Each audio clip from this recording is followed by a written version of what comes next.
Full moon with the lunar eclipse in Pisces.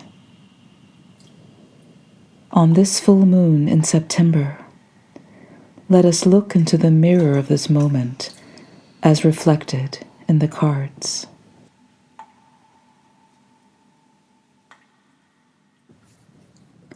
Welcome back to the Eye of the Storm full moon reading. Because this full moon coincides with a lunar eclipse in Pisces, I have decided to add an additional card deck to the ones that I usually use. The ones that I usually use are Oracle of the Mystical Moments, Wisdom of the Oracle, and the Numerology Guidance cards. This month I have added, in honor of the lunar eclipse, the Mystical Shaman Oracle card deck. In this card, the Butterfly Garden, I see a woman with a beautiful butterfly perched upon her head. And this brings to mind the idea, when I see the other cards, I can already see that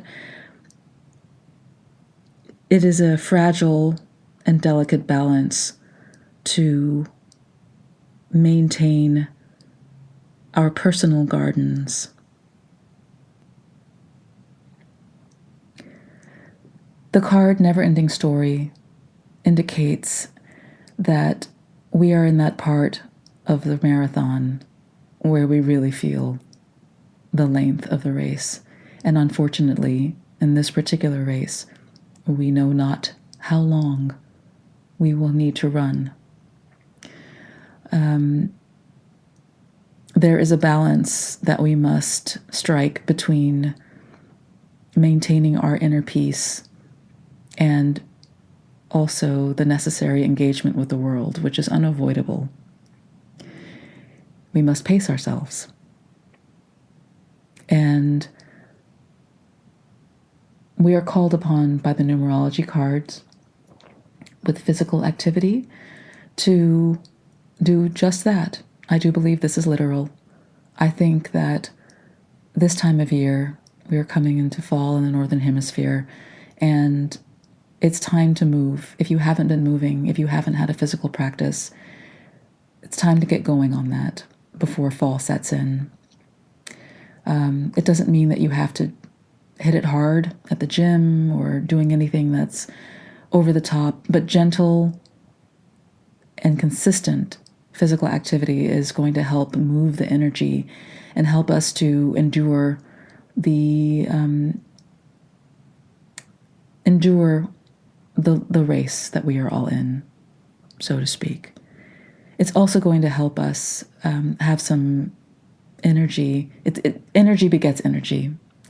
And moving our physical bodies as much as we can within our own personal capabilities is going to also nourish our inner gardens. It's going to open up space in our minds and in our hearts and in our souls to allow through the things that this very harsh world sometimes obscures. The beauty of life, our place on this planet, in the ecosystem, with fragility and yet profound beauty of life on this planet, of life in these bodies, all of which are worth preserving and nourishing and shielding. Upper World has come to us from the deck, the Mystical Shaman Oracle card deck. And I am going to take this opportunity to actually read from the guidebook rather than to call upon my own intuition to interpret this card. And so from the Mystical Shaman Oracle, this is number 59, the Upper World. The essence. Angels, divine helpers, the ancient ones, and all varieties of luminous beings populate the upper world. It is the place where you go to retrieve your destiny and to find out who you will become, discover your great potentials and undreamt of possibilities. It is also the place where the spirits of the dead arrive when they complete their journey to the light. The invitation. The upper world is calling you to step into your fully realized self. Clear distraction so that you can move into a higher destiny. Do not fall to the temptation to craft a slightly more improved version of yourself. What you perceive as a problem or an obstacle is in fact the irritation you need to take the great leap. Remember, you cannot cross the Grand Canyon in 2 small jumps.